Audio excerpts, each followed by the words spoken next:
Through the dense jungle, a panicked, wounded girl runs away and is caught up by a robot. Stopping in front of the victim, the artificial intelligence puts its heavy leg over her and waits for a command. A few days before, a group of programmers arrives in Cambodia. They are met by a taciturn bowler, and without explaining anything, the mercenary takes the team to the base. Meanwhile, in a small village in the middle of the jungle, ex-Marine Mason fixes the hut of a local girl, Keela. Not far from the place, the medical student's truck runs into spikes hidden underground. They have to abandon the vehicle and move on foot to find some kind of village before dark. Balder orders the scientist to set up a station right in the jungle, and Balder makes it clear to the guy that he shouldn't ask too many questions. A crowd of kids with wooden assault rifles run out at the group of students, and the medics speed up to find the settlement. Back at the apartment, Jance establishes a connection with the CIA, and the team begins an operation to deliver robots that will have to take down the criminal network in the jungle. The bots begin to eject, and one of them has a parachute that won't open. Kroger manages to make contact with 3 of the 4 bots, but Balder assures the Major that this will not derail the operation. Once the mission is complete, the 3 survivors will eliminate their damaged comrade. Jance says that the module of the bot, which was damaged during the landing, is responsible for the ability to control it. That is, without the module, the machine is fine, but the programmers can't control it. The technicians test the remaining robots by giving them coordinates at a common point, and the Iron Warriors start moving.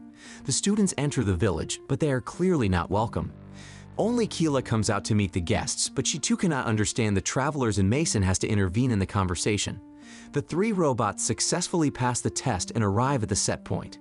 Balder relays the information to the CIA, and from there comes the order to load the main task, which will be performed by the Iron Soldiers. Despite the bandits' orders, Keela allows the students to spend the night at her house. The robots begin to act according to a program the CIA has written, and the programmers realize that much has been hidden from them.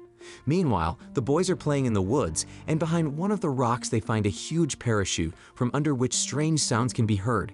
The boys roll back the cloth, under which a huge Iron Man comes to life.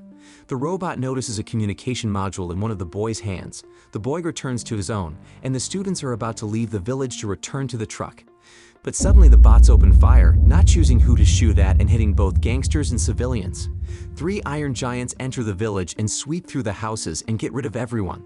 The programmers realize that they have been duped into launching robots that kill more than just the bad guys. Balder picks up a gun and asks everyone to calm down and get on with their work. The mercenary explains that there should be no witnesses left in the village. Mason and the gangster make their way to the cabin to rescue the group of students and Keela and her son, but at the last minute the bandit changes his mind and leaves alone. After hiding the company in cover, the Navy SEAL returns to the camp and comes into the robot's line of sight. Seeing him through the security camera, the Major doesn't understand how a military American could be in the jungle. The commander orders Bowler to stop the robot aggression for a while to take a closer look, and the agents see a whole group of American citizens on the screen. Balder regrets it, but now they have no choice but to eliminate anyone who might tell too much. A 4th robot without a communication module shows up in the village. It connects to the student's tablet and scans photos of the boy. One of the students runs away from the Iron Man, and after catching up with her, he drags his leg over her. None of the programmers give the robot a command, but it gets out of hand and massacres the girl. For the night, the company hides in a cave between rocks, but one of the students breaks away from the others and is injured. The guy tries to hide, but the robot finds him and an inhuman scream spreads through the jungle. A 4th robot contacts the control room and starts downloading files without asking for permission. Balder orders the programmers to stop it, but the bot without the module is completely out of control. The CIA orders the machine to be destroyed by sending a self-destruct code to it, but the machine realizes what is happening and refuses access. Balder begins to panic, and he pulls all the wires from the computers. After conferring, the programmers decide to write a new program that will allow the other 3 robots to destroy the 4th, which has lost control. Hearing the voices of the humans, the robots return to camp to finish the task, but after deciding that they are after him, the boy stands in front of one of the bots and shows the module, offering to take it away and lead the settlement alone. Nothing works. The module does not stop the cyborg, and it continues to attack. Trying to steer it away from the group, Mason attacks the machine and runs into the woods, setting booby traps along the way. As the Marine finishes off the damaged robot, Balder orders the programmers to start the self-destruct mode, and noticing a red light at the last moment, Mason manages to jump away. Kroger assures Bowler that no one could have survived such an explosion, but the mercenary does not believe it and demands proof. He turns out to be right. Mason wakes up and gets out of the ground. Returning to his friends, the Marine sees that Keela has been seriously wounded, and the young doctors try to help her, but the wound is too severe. The boy's father, the leader of the bandits, also turns up nearby already without any signs of life, and sobbing over his body, the boy tells Mason about the detail he found in the woods. Balder reports everything to the Major and asks him to send in drones that will clear the area completely. The first and second robots find the fourth and, under orders from the commanding officer, open fire on it, but the clever machine dodges. The programmers notice this, and they are surprised by how quickly the cyborg has acquired new skills. Balder suggests destroying one of the controlled bots so that he can destroy the rebel along with himself, but the management reverses the order. The fourth reconnects to the shared server, and after sending the technicians a message of thanks, he begins downloading the system. The robot becomes so clever that it disconnects the module from its mate and downloads it for itself. Kroger offers an idea. He has spare modules with a combat program he wrote to upgrade. If you load this module into the damaged third man, you can make it so that he defeats the rebellious friend, and that ends the problem. Anne manages to call her buddy in America. Balder notices this, and the girl has to flee to save her life, but after being wounded, the girl is trapped and the mercenary massacres her. Finished with Anne, Balder calls the States and calls the number the girl managed to call, ordering him to clean up his tracks, which the hit man quickly accomplishes. Balder tells the programmers that his girlfriend betrayed them and they need to move elsewhere. Realizing that it is too dangerous to walk on the ground, Mason helps the team climb the liana to the rocks. He constructs a special hoist for Keela, but the girl is getting worse. The team then lifts the injured student, and only Jordan is left below, who doesn't have time to get up as he is spotted by the robot. The guy tries to hide and climb up on the other side to the team, but he fails, and the student is about to pull the trigger to avoid becoming a victim of the robot. At the last second, he is stopped by his girlfriend's scream, which distracts the bot. Jordan climbs up with the others, but the robot manages to spot it and comes up after him. The boy knocks him down by throwing a rock, but that just gives the company some time. Bowler brings the programmers to the new headquarters and is about to leave. To keep the technicians from wanting to run off after their friend, the mercenary shows them pictures of their family members, hinting at what will happen if they violate. Balder arrives at the same spot to put a new communication module on the third. The plan works. The bot turns on immediately as soon as the mercenary loads the chip into it, and after saying goodbye, it runs off into the jungle. The group stops for a breather, and leaving everyone at the edge of the cave, the Marine goes deep into the jungle to see where to move next. The company hears footsteps, and suddenly a blind old man, who has spent many years in this cave, emerges from the darkness.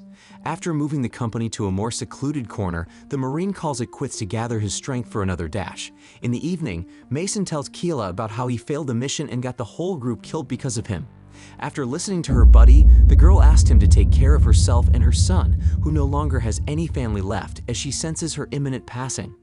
In the morning, Keela does not wake up, but the company cannot help her because a robot appears in the cave. The girls stay by Keela's side, while the men try to get rid of the stalker or at least get him away. The bot notices the camp, and Mason runs to the exit, hoping the machine will run after him, and he succeeds. The cyborg tries to catch up with the Marine and gets trapped, falling between the rocks. The company has to get past the robot, which is stuck in the rocks but keeps moving. Unable to stand it, Jordan fires several bullets at the machine and asks the Marine where the cyborg came from.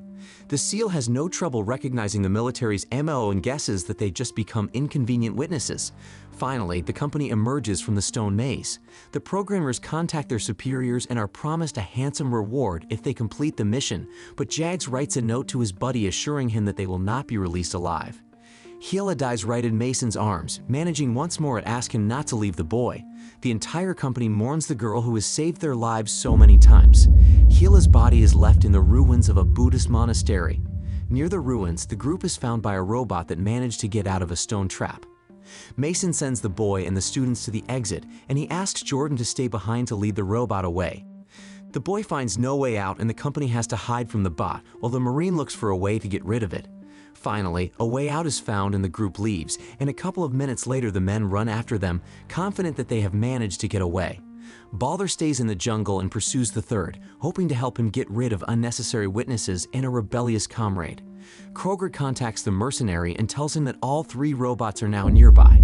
Mason tries to figure out how the bots keep finding them, and finally he guesses that the part the boy carries in his backpack has a beacon in it. Stepping away from his friends, the Marine throws the module away, hoping that's how they can escape. but it doesn't work. The techs turn on a program that allows the bot to search for victims by footsteps. It catches up with the company in the open and begins exterminating witnesses.